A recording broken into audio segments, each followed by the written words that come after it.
Hi, I'm Kristen. Hi, I'm Michelle. We're readers and writers. We're sci-fi and fantasy fans, and this is The best of all worlds.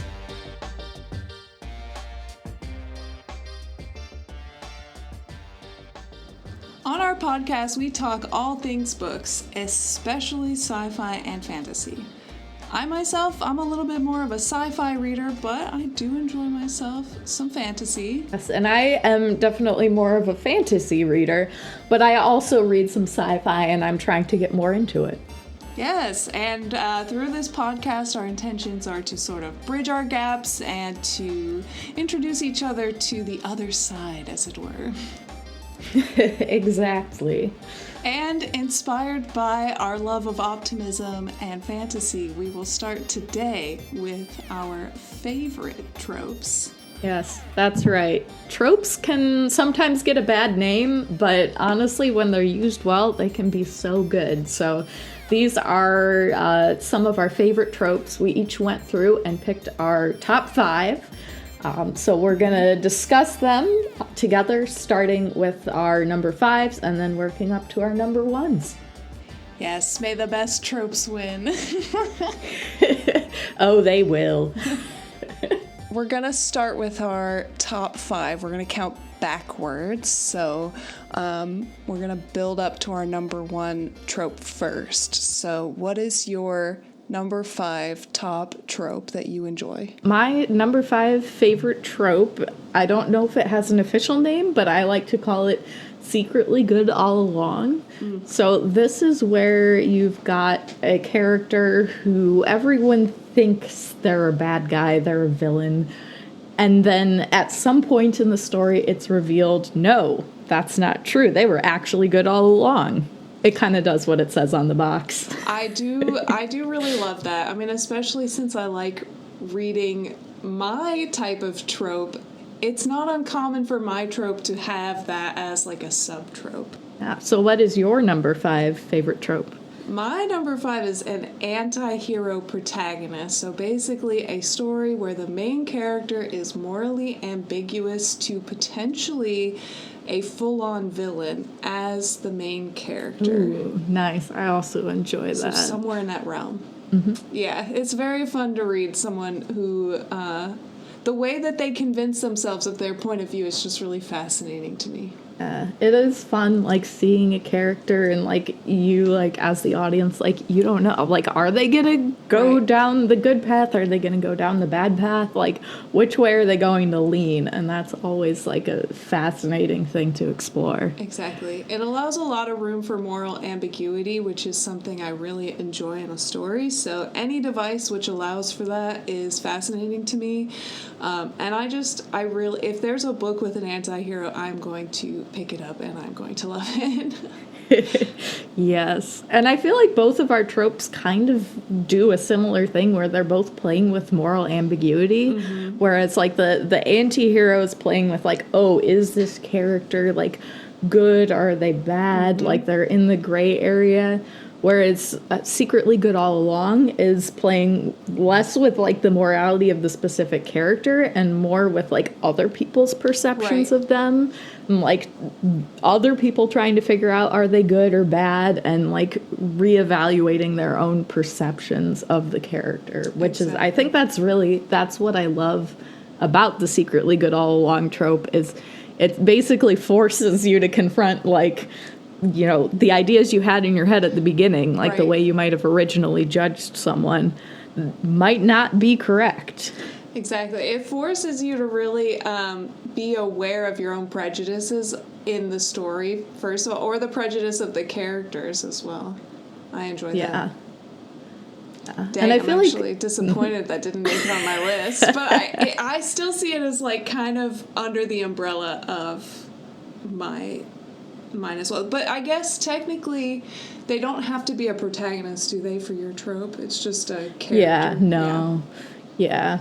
So typically the Secretly Good All Along character isn't the protagonist, at least from my experience, because the protagonists were usually in their head, so we know if they're good or if they're not or if they're somewhere in between. Right, that's true. The Secretly Good All Along, it it has to be a secret, which sometimes I have seen it done with a protagonist, but like very rarely.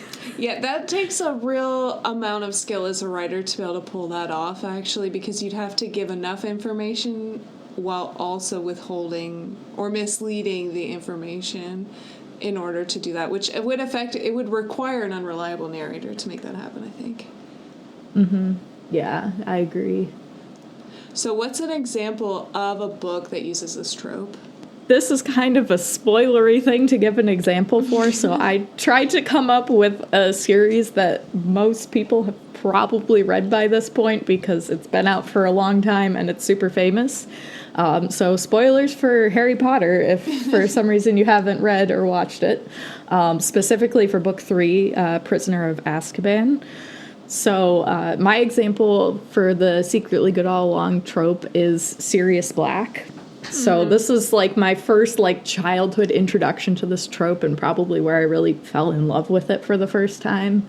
So we spend this whole book like just building up like, oh, Sirius Black is bad. He, you know, escaped from prison to come kill Harry Potter and he betrayed Harry's parents and, you know, he's out for revenge.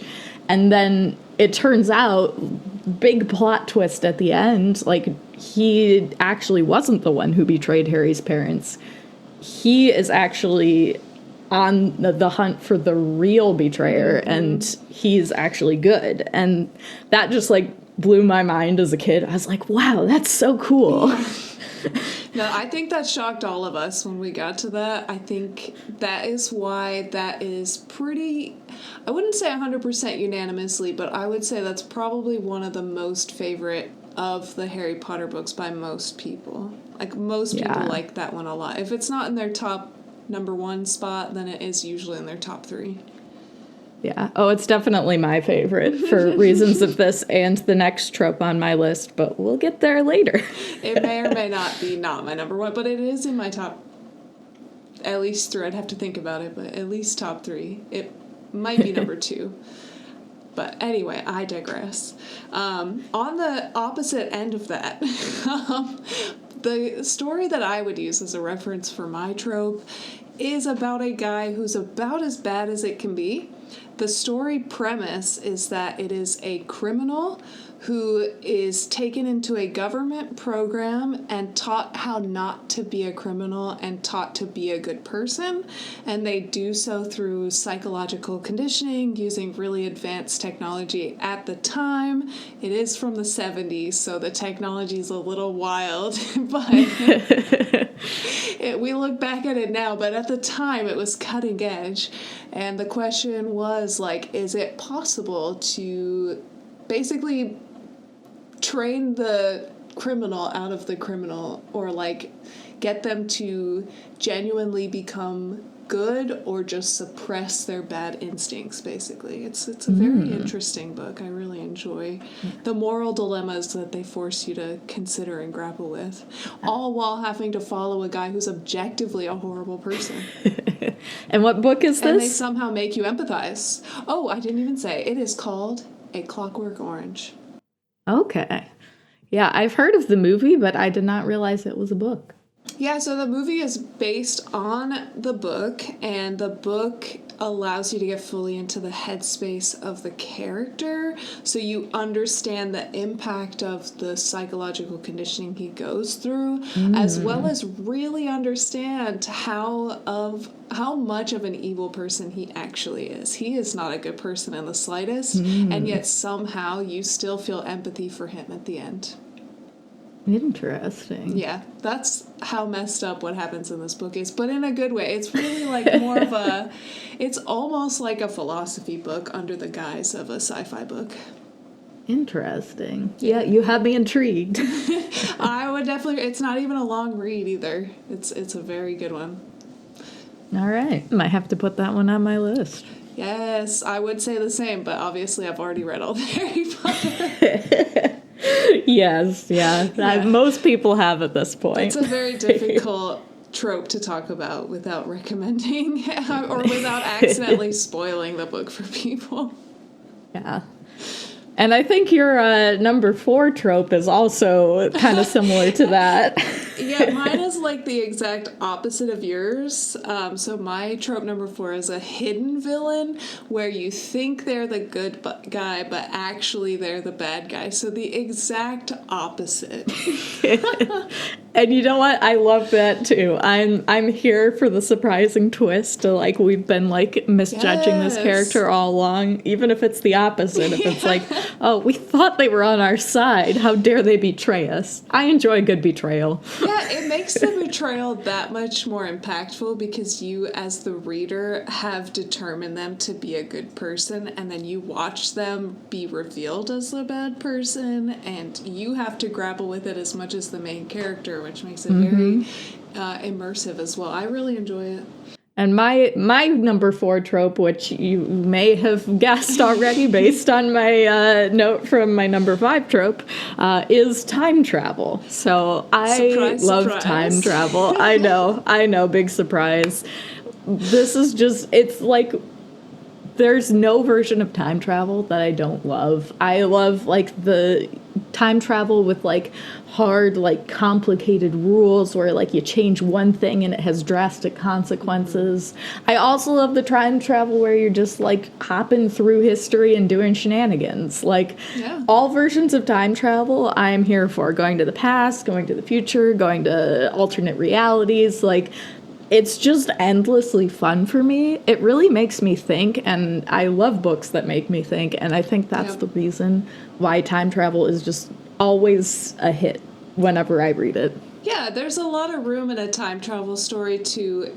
I mean, you have infinite possibilities. You have all of the past and you have all of the future for the most part, so you can play with any angle there. Like, while you were talking, I was actually reminded of a book series I really liked as a kid, which was the Magic Treehouse series. Oh, yes. Yeah. I definitely grew up on the Magic Treehouse. Yeah, but I'm sure that's not the book that you're going to recommend to us for time travel. You're probably going to recommend us an adult book. Yes, I have an adult recommendation, but if you've got kids, Magic Treehouse is great. It's a great middle grade book. If you have kids who are like, 4th grade or above, it's a big hit. So what is your book recommendation? Oh, yes. My book recommendation for time travel, I've got a lot of time travel books I love, but one that really, I think, does a super good job of being multiple kinds of time travel at once is This Is How You Lose the Time War. Yeah. So this one follows a couple of time travelers who are, like, working for opposing factions, trying to go through history and rewrite it, but they're writing these letters to each other, and through the process, like, also falling in love. And it's a really compelling story. Mm-hmm. But the time travel in this story specifically, I think, is so interesting because it manages to combine, like, the fun, like, time hopping, alternate realities, like, history, future, like, all of that, with, like, actually having some pretty, like, concrete rules. Like, the actions that the characters take have an impact on, their future selves or their past selves, and they just don't realize it yet, but, like, it's all connected together. And I think this book just does a really good job of exploring that, as well as just overall being a great story. Yeah, and it's not every day you have a story that's written by 2 authors who are writing one character's point of view, which I find a really interesting concept, and I kind of wish there were more books written like that, because it's very fun to get both those writing styles in the same story. Mm-hmm. Yeah. And it worked really well as an audiobook, too. If you're an audiobook listener, definitely recommend the audiobook on this one. I agree. And I loved the Mr. and Mrs. Smith vibes of it all. So if any of you have seen Mr. and Mrs. Smith, where it's like 2 spies who work for different different corporations or governments or whatever, and they're supposed to kill each other, but then they end up falling in love, that's the kind of vibes that This Is How You Lose the Time War has. Mm-hmm. Yes, it's a good time. It's a very good time. I enjoy it as well. I really love time travel as well, and I also don't know how it didn't get on my top list, but I do really love these things as well. So it's like when you start having to think top 5, like, these are the things that I really want in a story. It's very hard to to parse them out. But just like your trope, mine was very difficult to find a spoiler-free one, so I feel a little bit like I'm cheating because it's not technically sci-fi. It could be arguably speculative slash surrealist. You could argue that if you like, but it also could just be put straight into like a psychological thriller category, but that is Fight Club. I feel like this is a book and movie that was popular enough that most people know the premise of this story, but long story short, our main character turns out to be all these other people who have been doing these terrible things throughout the story. So he's basically a guy who has split personality disorder, but that isn't revealed until very close to the end. And so it's a really interesting way of exploring how someone can like completely separate themselves from their more radical mindset and like view themselves as a villain. It's very fascinating. Very, very fascinating. Yeah. I haven't read the book or watched the movie, but it's so like ubiquitous in pop culture that I know the twist. It has been spoiled for me before, so it's rare to find, especially an American who hasn't heard of or referenced Fight Club. I mean, most people reference Fight Club on a fairly regular basis, even though it's we a all movie know from the the 90s. First rule about Fight Club. Exactly. Oh man, I broke it. I broke the front. Oh no, you broke it. No. That's fine.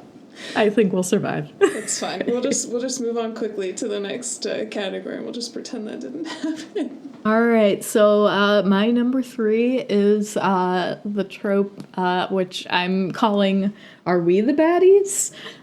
So effectively, this is the trope where you've got a character who's like part of some sort of system, and the system is not great, but this character has been kind of like brainwashed into following them in one way or another, and they start to realize, oh no, like this system wants me to do bad things. I don't want to do these things. Like maybe I shouldn't be part of this anymore. And just like all the moral ramifications that follow after that discovery. I feel like that's almost the same as my trope, except the more optimistic version of it. My third is potentially contentious. I love when a major character is killed off. I love it so much. I love having my heart wrenched and destroyed. And yeah, I love going through emotional pain.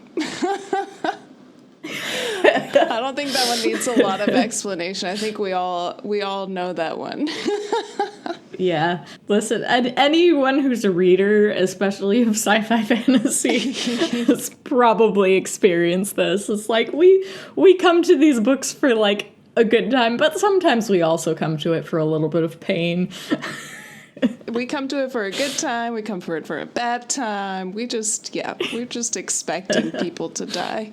Especially when you get into like more grim fantasy, especially like Joe Abercrombie loves killing characters. He loves killing. He is evil.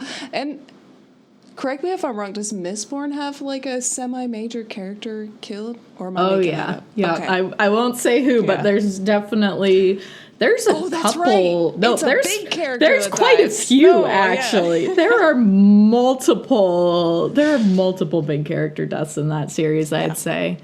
But yeah, I think the key to killing off a major character is like there has to be like consequences, and it has to like make sense for the story. Like if you're just killing them off for shock factor, it's like, okay, really? But if you're like killing them off with like, ooh, because they died, this can't happen, so then this is going to happen, and it like irrevocably like changes the path of the story, like I think that's when it really hits like super well.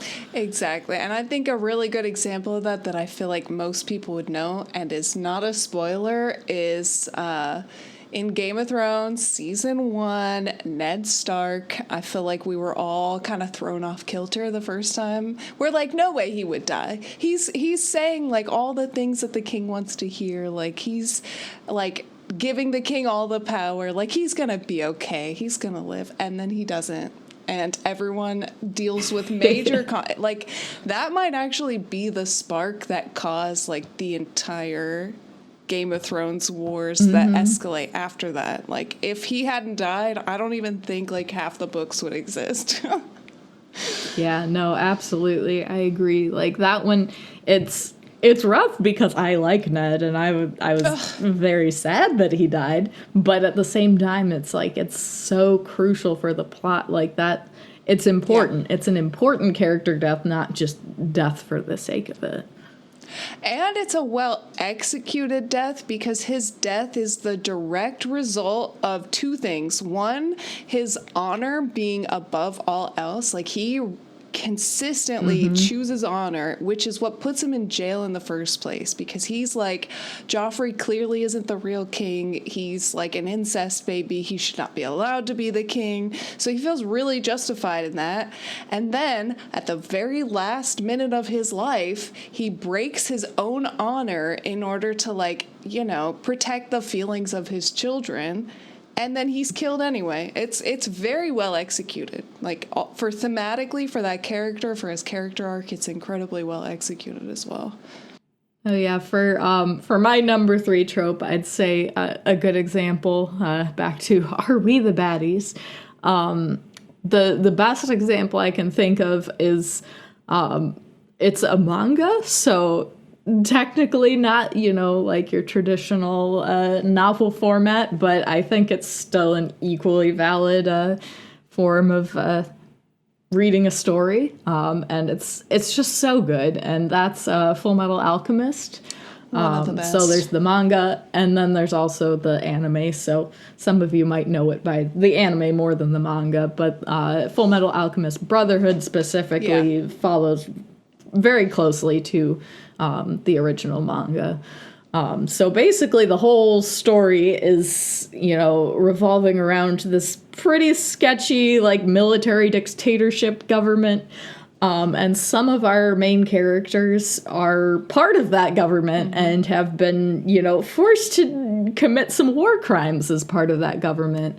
And a lot of the story revolves around those characters, you know, coming to terms with what they did and figuring out how can we, you know, stand up against this all-powerful system that has used us to do such bad things while still grappling with the guilt of what we've done. And it's so good. Like, anyone who likes this trope, I could not recommend this series enough. Like, it is one of the best explorations of it that I have ever seen. Yeah. And it's fantastic. All right, number 2. So number 2, what's your number 2 to start off? I really enjoy some amnesia. I really love when a character doesn't know what's going on and they have to, like, figure out and piece together what happened, and they don't have all the information, which creates some, like, dramatic irony a lot of times as well. But I really love amnesia. It can be done horribly, don't get me wrong. It can be done really poorly. I was gonna say. Like, this can be a controversial one, because if it's done badly, it's bad. But if it's done well, I agree. I can enjoy it when done well. Yeah, it can be very contrived. It absolutely can be. But it can be done very well. And when it's done well, it's such a great device because the character can't fully have the information that they need to decide. And they have to decide with not enough information. And yeah, I really enjoy it. It also offers, like, a good, like, starting point for the reader, too, because if the character doesn't know anything, they and the reader are basically on the same page, so then they get to learn stuff together, which can be helpful. Exactly. It's a good device to, like, world build and put them in the, like, you know, figuring out their known world, but you and the character are figuring it out together. It's fun. I enjoy it a lot. What's your number 2? So my number 2 This was a trope that I wasn't like even on my radar until recently, and I realized like, oh my gosh, like probably at least half of my favorite things all involve this trope, and that's found family. I love a good found family. Like it just hits every time because there's something just so like heartwarming about people who are very different and coming from different backgrounds, like coming together and like making a family for themselves. It just hits every time. It's definitely like the most like wholesome trope on my list, but it's Yes. just so good. I enjoy a little bit of wholesomeness in my life sometimes, and found family will absolutely do it every time. I just love it. I also love found family, and I feel like anyone who plays or played D&D at any point in their life or watched anything D&D related like Vox Machina or like Exandria or whatever, if you like D&D, you like found family, and you cannot lie about that. Like, it literally is a game of pretending to do found family. That is what the game is. So that is so true. Guilty as charged. I love D&D and I love found family, and these are just facts. Yeah, found family is so like heartwarming to read. I love found family. I'm actually now I'm disappointed that's not in my top 5 either. But I don't know that every book that I love has a found family, like, because I read so many anti-hero and thriller stories. Yeah. I mean, for sure, there are books that I love that don't have found family in it, but there tend to be a lot that do. Yeah, Full Metal Alchemist, Harry Potter. Yep.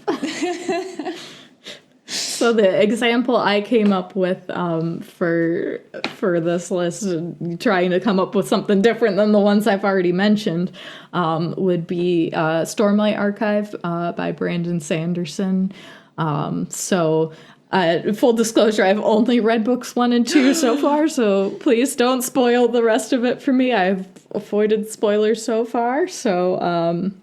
But one of my favorite points of view of the Stormlight Archive is Kaladin, and one of the reasons for that is just him and Bridge 4 and the found family, like he's forming together there, like going from just like literally a death sentence to like actually becoming like a team. And like, I don't want to spoil too much about the direction the story goes, but I can promise you found family vibes if you pick it up and read it. It's very just inspiring and just makes me happy, and I love the bonds between the characters.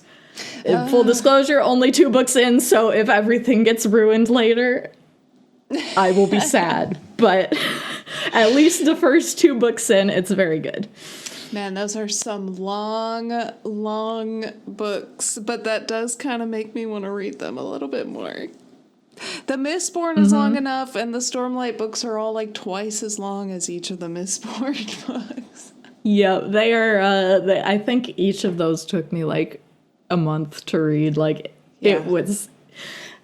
I can be a fast reader, but not with epic fantasy. They take me a while. For the Amnesia, all I could think of at the time of coming up with this list was it's a thriller book by Frida McFadden. She has this one book called Never Forget, which is about a woman who can only remember one day at a time, and otherwise her memory is only from 4 years ago. So she basically has a big blank spot for the last 4 years, and you're just kind of plopped into her life as she starts to figure out something that's going on, and it gets intense, and the twist shooketh me. She's really good at twists. She's very good at twists. But I just enjoy that the character didn't know what was going on and couldn't even remember the day before. So information we got as the reader, she doesn't have as the character from the very next day. Oh, so there's a lot of dramatic irony happening where like she has to relearn the information. Some of it she keeps as like a vibe. Some of it like she tries to write notes to herself. That kind of stuff. It's very fun. Ooh. very fun. Yeah, I enjoy some good dramatic irony. Ugh, dramatic irony is probably we have to do a literary devices list because dramatic irony is up there for me. But I guess that brings us to our number one tropes at this point. All right. Get ready. Because I have strong opinions about my number one trope. All right. What is your number one trope? My number one trope, and it's not even close, is redemption arcs. Yeah. I love redemption arcs. I will stand by redemption arcs. Give me all the redemption arcs. Like, there is nothing, like, more satisfying in the entire universe than watching someone who has, like, fallen and made mistakes, like, choose to do better, like, choose to pick themselves up and grow, like, no matter how bad they were, and, you know, take the next step forward and become a better version of themselves and make the world a better place. It's just... literally, what is better than that? I don't know. It is very satisfying. Like I said, I have strong opinions. Yeah, it is very sad. I really enjoy a redemption arc. I actually really do. I mean, there are plenty of anti-hero stories that are actually redemption arcs or like, are we the baddies question. I feel like Are We the Baddies is a subversion of redemption arcs. Mm-hmm. Yeah, it's like a redemption arc light, I'd say, because usually, like, in Are We the Baddies is, like, they did bad things, but they didn't realize that they were being told to do bad things until, like, you know, it opened their eyes. So it's, like, it is a redemption arc, but it's also, like, they didn't, most of the time in that trope, like, they didn't go into doing the bad things with the intention of doing bad. Exactly. They just kind of got forced into it by a system. Whereas redemption arcs, in many cases, like the hardcore redemption arcs, like you can take a character who's like, you know, willingly done terrible things and still try and make them into a better person. And that can honestly be controversial sometimes, but I am like fully supportive. I'm like, listen, anyone can be redeemed. That doesn't not mean that anyone will be redeemed. And it doesn't mean they'll be forgiven. Yeah. But they can be redeemed. Exactly. I'll die on that hill. Yeah. I feel like that's a trope that can be done really, really poorly as well. Like, there are definitely times when the author just wants to force the redemption on you, and it's not earned at all. But I think that could be the case for any story. But in general, I would say I enjoy redemption arcs. I don't mind if they're not there. I don't need them. They're not like the number one thing I'm looking for, but I do enjoy a redemption arc. It is always fun. Well, when it's executed well, it's fun. I'll say that. I will fully admit there are redemption arcs that are not done well. Right. I think, especially when it's like, I'm not a huge fan of like the redemption equals self-sacrifice like sub-trope. It was like, oh, this bad person must sacrifice their life to be redeemed. It's like, it's much more interesting when they have to like live with the consequences of what they did and like grow and live on. And I find that a much more interesting form of redemption than just big sacrifice, okay, redeemed now. Like, right. Those are usually the redemption arcs that fall flat for me. Like Darth Vader in the Star Wars story. Like, the second he becomes even remotely redeemed, he just instantly dies. Like, that is his redemption, quote unquote, is dying, is choosing to let himself die. Even though this whole time he's been the big bad guy, he caused all these problems, and he doesn't have to deal with the consequences of his actions. He just gets to die. He just gets to die and be like, well, you know, I said I'm sorry, so everything's fine. Hey, I'm a hero now. Peace out. Have fun. I learned my lesson. Bye. Yeah, that's very unsatisfying when they just deal with the redemption as death. I don't like that. I feel like that's a common way of people redeeming characters as well. It's like they let them redeem themselves by sacrificing themselves, and that's really frustrating. Like, it can work. I've seen examples of that done well, but it needs to be like properly built up to, and you need to see them like doing some steps toward redeeming themselves before the big sacrifice. If it's just like, I have been bad up until literally this one moment where I died. Yeah. That doesn't work. Yeah, exactly. Exactly. My number one is in a very other direction, and I think it's no surprise given that thrillers are one of my more loved genres, as well as like grimdark, as well as like just cyberpunk, sci-fi, etc. But that is an unreliable narrator, especially when you don't know that they're unreliable at first and you think that they're being honest with you, and then you find out later somehow that they are actually unreliable and that they have been feeding you misinformation, which I feel like Fight Club could also be in this I feel like actually every book that I mentioned so far could also be in this category. I love when you don't know what the character's up to, or like when the character actively lies to you or interprets something wrong, and there's a little bit of dramatic irony. This is probably why I like multiple points of view as well, because with multiple points of view, the unreliable narrator is pretty obvious the case, because they tell conflicting stories, and you have to try to like figure out what's the truth based on what these two people are saying. I really enjoy that as well. Yeah, that can be... I think, for me, unreliable narrators work best if it's multiple points of view. Right. Like, I will struggle if it's just a single unreliable narrator. But I fair. really enjoy having an unreliable narrator when there's multiple other narrators to compare, and then you're like, Yes. you were not telling the truth there, and then it's interesting. I like being able to catch them in their lies, or the lies get revealed early enough that I can start like doubting the narrator more, which is fun. Exactly. It's a very common trope used in thrillers, like incredibly common, because it's a great way to hide who's the bad guy by having an unreliable narrator. But it can be in other genres as well, like the book example that I use for unreliable narrator, or that I'm sharing, is called Annihilation by Jeff Vandermeer. And in this series, it's actually a trilogy with like a fourth book that's related, but it's like a different group of people. But the main character in Annihilation is a biologist on this place called Area X, and her sense of reality is being messed with by this unknown being. Is it an alien? Is it like drugs in the water? We don't know. All we know is that she's becoming increasingly paranoid and doing weirder and weirder things. So like her paranoia is really obvious from the start, and it escalates throughout the story. And he's really effective at creating paranoid feelings and like making you almost feel paranoid with the character as these things are happening. And it's not necessarily for a twist either. Like the unreliable narrator in that particular story doesn't have anything to do with the twist. It is just a facet of how he's telling the story is through an unreliable narrator. Interesting. Yeah, like especially how it's like part of creating the atmosphere in the way the narrator is told. So Exactly.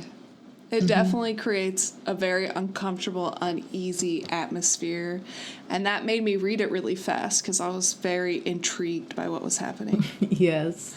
Yeah, I feel like I'm always like, I want to understand, and that will drive me to read way faster because I'm like, no, I don't get it. Explain. Exactly.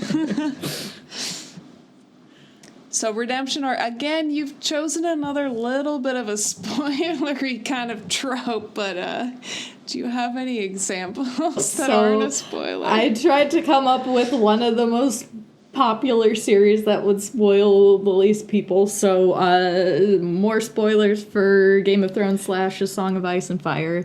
But one of the ones that immediately comes to mind for me is Jaime Lannister. Like, if you told me that I was going to like a character who shoved a child out a window, I would have called you crazy.